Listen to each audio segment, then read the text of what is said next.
વર્તમાન સ્થિતિમાં બદલાતી સામાજિક સ્થિતિ મુદ્દે આનંદીબેન પટેલે આકરા શબ્દોમાં ચિંતા વ્યક્ત કરી। ઉત્તર પ્રદેશના રાજ્યપાલ અને ગુજરાતના પૂર્વ મુખ્યમંત્રી આનંદીબેન પટેલે સ્પષ્ટ શબ્દોમાં વાલીઓને ચેતવ્યા છે।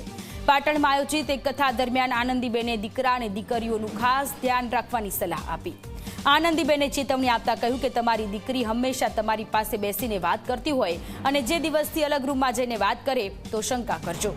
દીકરા અને દીકરીઓ પર આપણી નજર હોવી જ જોઈએ। વાલીઓએ સાવચેતી રાખવી જરૂરી છે। આ ઉપરાંત આનંદીબેને સમાજમાં વધતી વૃદ્ધાશ્રમની સંખ્યાને લઈને પણ સવાલ ઉઠાવ્યા છે। તેમણે વધતા વૃદ્ધાશ્રમોને સંસ્કારહીનતા ગણાવી।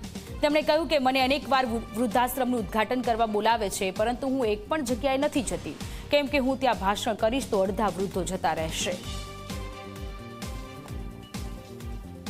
તમારી દીકરી 8-10 વર્ષની છે અને મામાનો ફોન આવ્યો, કાકાનો ફોન આવ્યો, ભાઈનો ફોન આવ્યો, મિત્રનો ફોન આવ્યો, તો તમારી બાજુમાં બેસીને એ વાતચીત કરે છે કે મારું હોમવર્ક પૂરું થઈ ગયું છે, મારું વાંચવાનું આમ છે, તું આવી જાના, બધી આવી જ વાતો હોય નાના બાળકોની। તો જે દિવસે ફોન આવે અને એ બાજુની રૂમમાં જઈને વાત કરવાની શરૂઆત કરે ત્યારે શંકા કરજો એના ઉપર।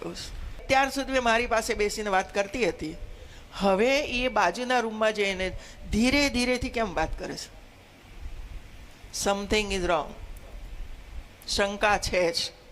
અને એટલા માટે ધ્યાન રાખજો કે ઘરમાંથી ભાગી ના જાય, સ્કૂલોમાંથી ભાગી ના જાય। એટલી ખરાબ દશા છે। વૃદ્ધાશ્રમો વધી રહ્યા છે, એ શું બતાવે છે? એ બતાવે છે સંસ્કારહીનતા,